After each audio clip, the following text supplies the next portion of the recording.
Salut à tous et bienvenue dans cette vidéo, et aujourd'hui on va martyriser ce pauvre téléphone, le Ligoo Lead 2, parce qu'il ne marche plus.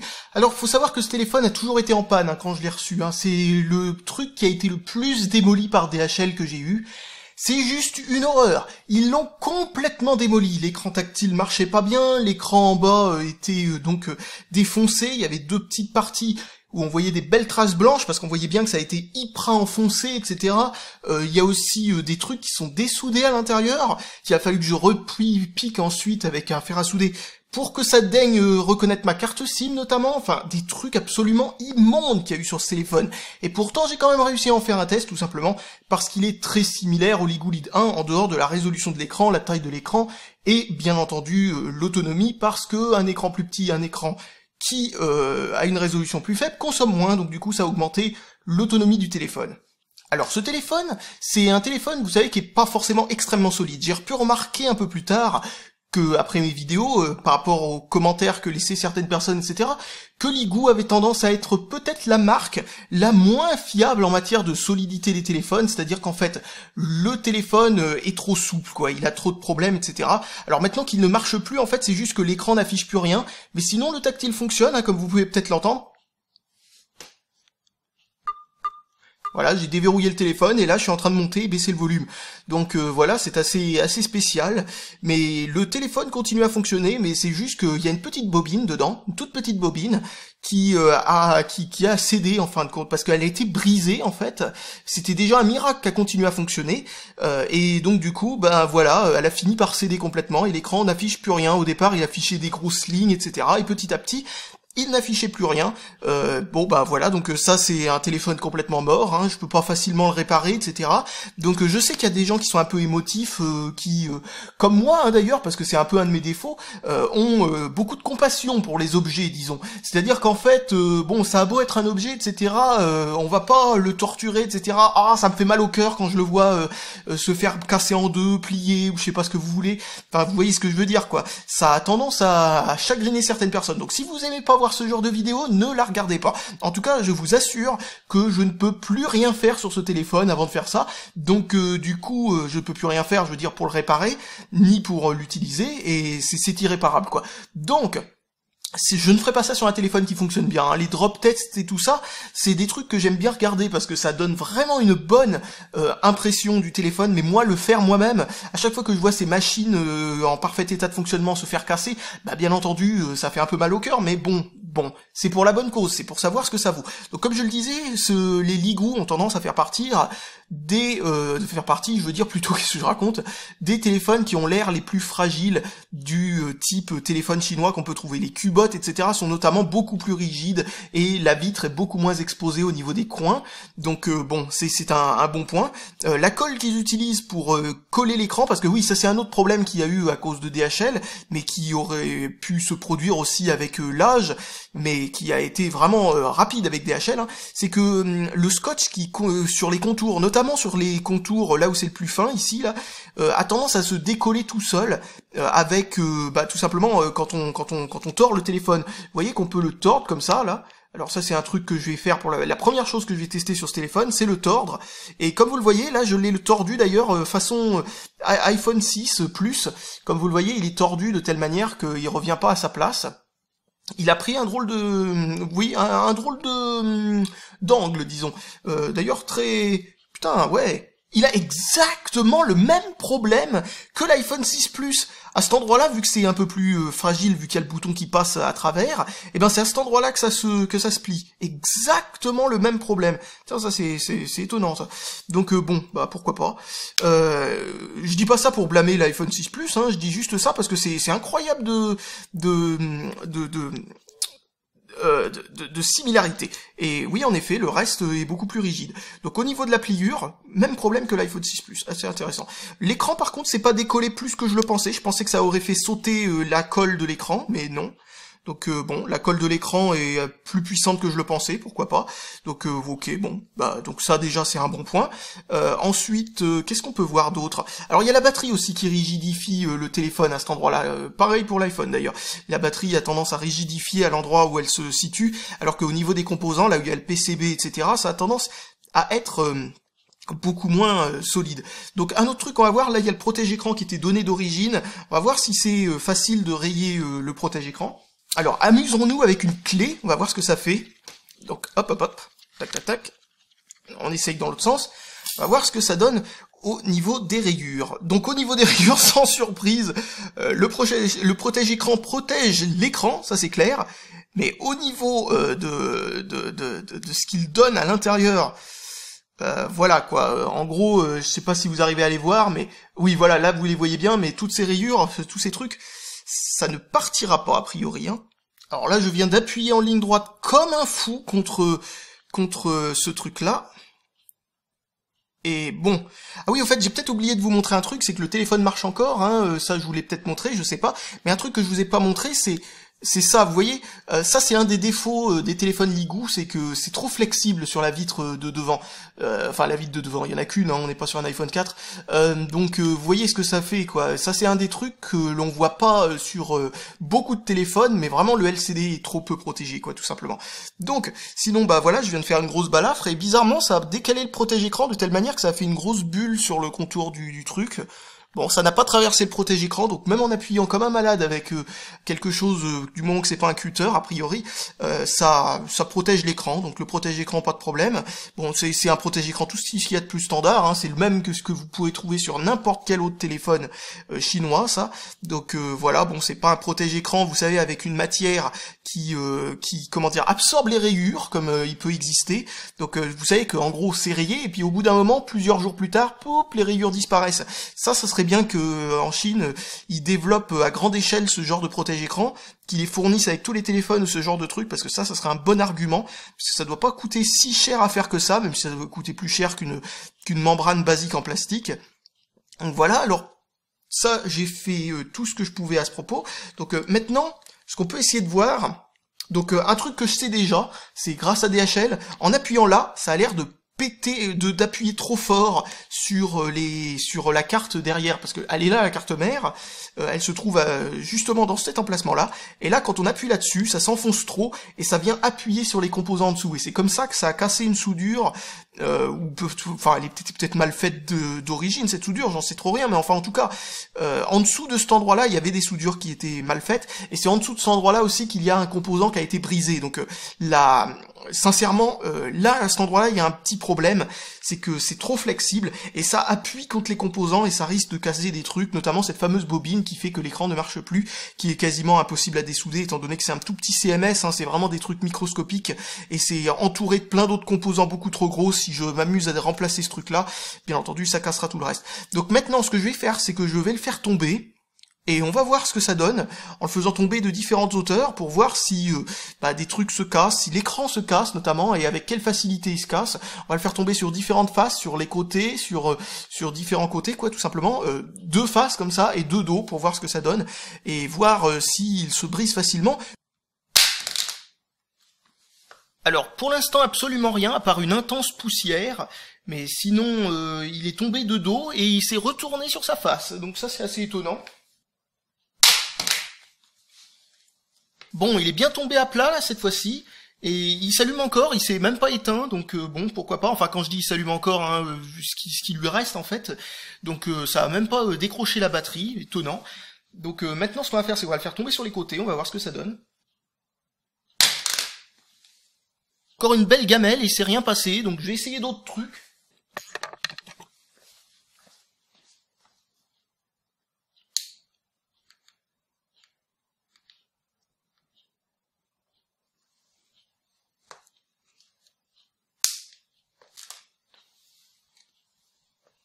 Alors le téléphone a supporté mon poids, c'est-à-dire à peu près 75 kilos, sans casser du tout, sur un seul pied, hein, c'est-à-dire sans me tenir à quoi que ce soit, etc. Le poids entier de mon corps sur le téléphone, j'ai même sautillé un petit peu pour voir ce que ça donnait.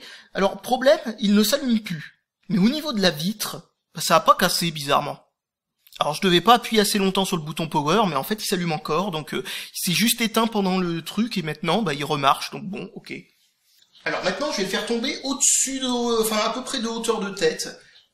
Voilà, donc vous allez le voir rentrer par la caméra, là, ici, et hop, normalement, il devrait tomber direct, hop, hop, hop, je me mets bien dans un angle où je suis pratiquement sûr qu'il ne va pas sortir de la caméra.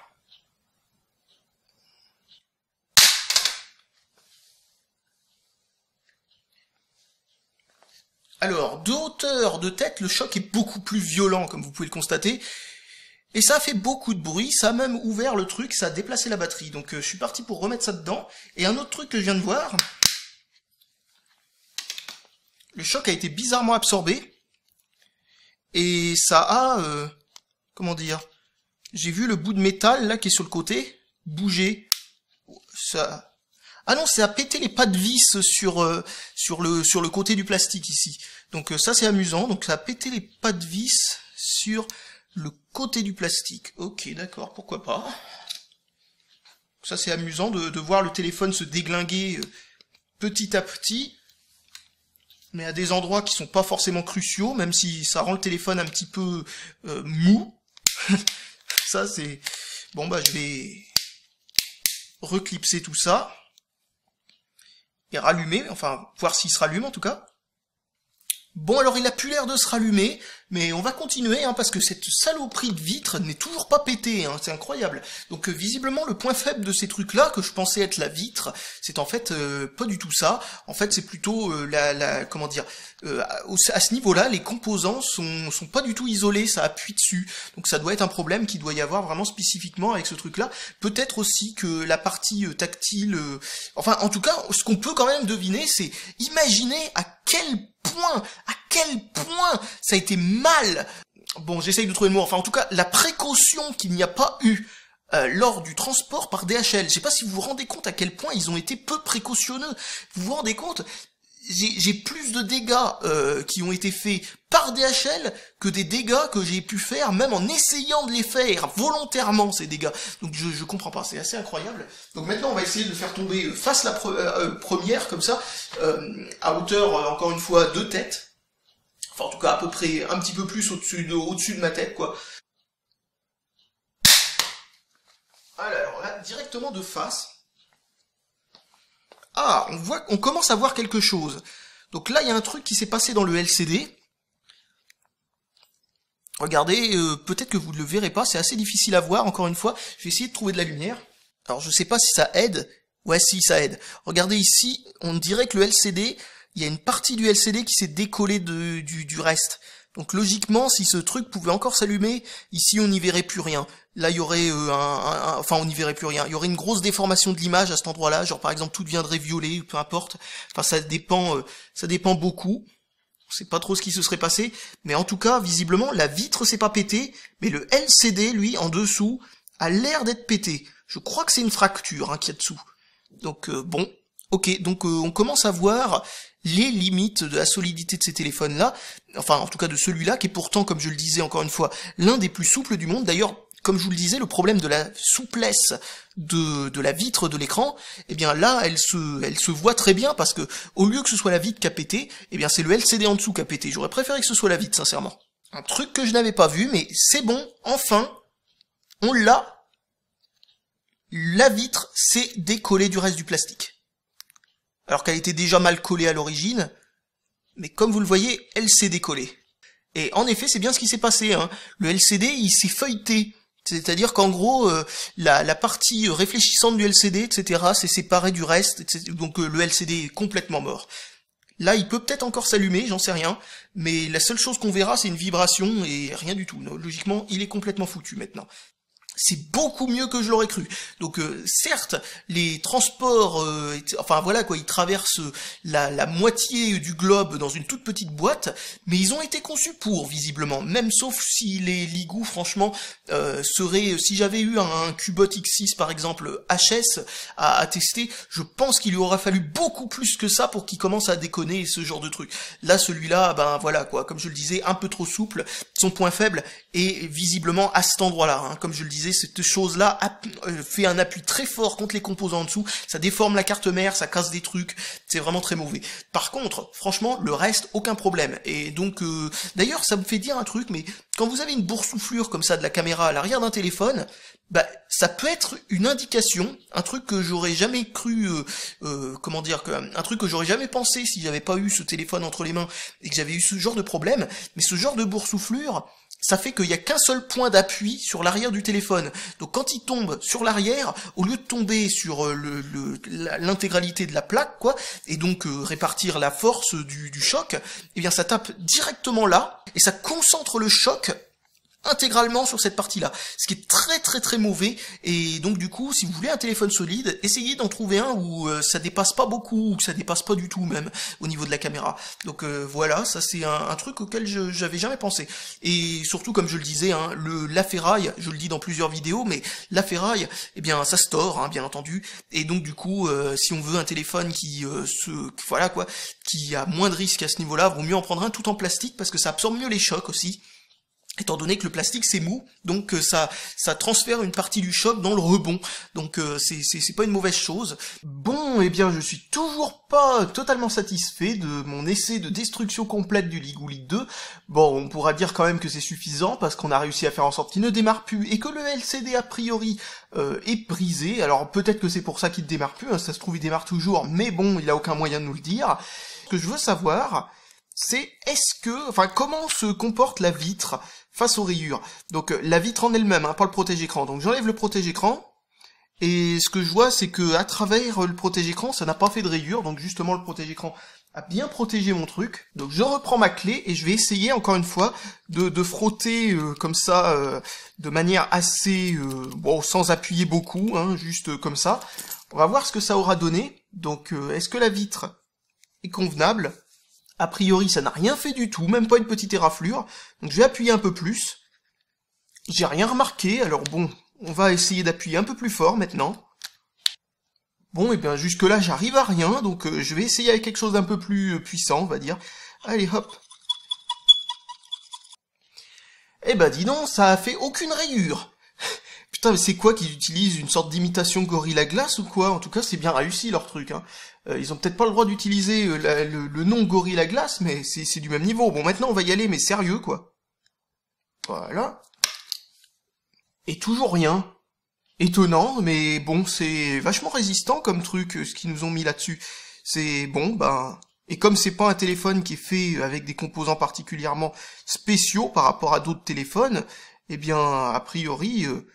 tous les téléphones du même genre doivent avoir à peu près le même genre de matériaux utilisés, hein. Bon, peut-être qu'ils ont du verre un petit peu plus... enfin, un peu moins souple, ça c'est ce que j'ai pu remarquer. Mais voilà, quoi, sinon, à part ça, pour les rayures, etc., c'est pas si mal, hein. Sincèrement, c'est beaucoup mieux, par exemple, que, par exemple, les premiers smartphones, etc., qu'il y a eu. Donc, ce que je vais faire maintenant, c'est que je vais démonter le truc. Allez, hop, un petit coup de cutter dans la nappe. Oui, mon cutter coupe bien, hein, pour information, hein, donc bon, je sais pas d'où ça vient ce problème. Donc, voilà, c'est bon, on s'est débarrassé de tout ça. La dalle était naze, tout était naze, avant même de commencer la vidéo. Donc, bon, c'était encore à peu près utilisable, mais dans le sens où... enfin bon, il manquait quand même quelques trucs, hein, c'est-à-dire que rien n'était revendable pour pièces, étant donné que ce sont pas des pièces qui fonctionnaient parfaitement bien. Elles fonctionnaient, pour certaines, encore de quoi dépanner, mais rien n'était en bon état de fonctionnement là-dedans. Donc je sais pas si vous vous rendez compte à quel point DHL a réussi à se surpasser, parce que même avec toute la créativité dont j'essaye de faire preuve pour casser ce truc, ben j'arrive à rien, quoi. J'arrive même pas à le rayer, quoi. C'est quoi ce bordel? Donc on va essayer de voir ce que ça donne. Donc si ça pète, c'est le seul moyen d'y arriver. Donc j'ai pété le LCD, je viens de l'entendre, mais la vitre a toujours rien. Bah dis donc, hein. C'est du costaud, cette vitre.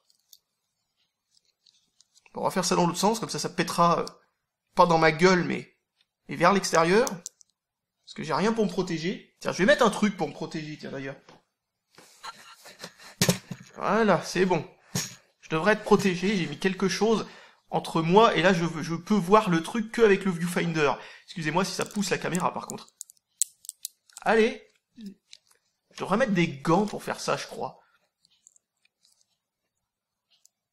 Putain, mais c'est quoi la matière qu'ils ont utilisée? C'est une sorte de plastique Non, on dirait du verre, hein, ça a le tactile du verre.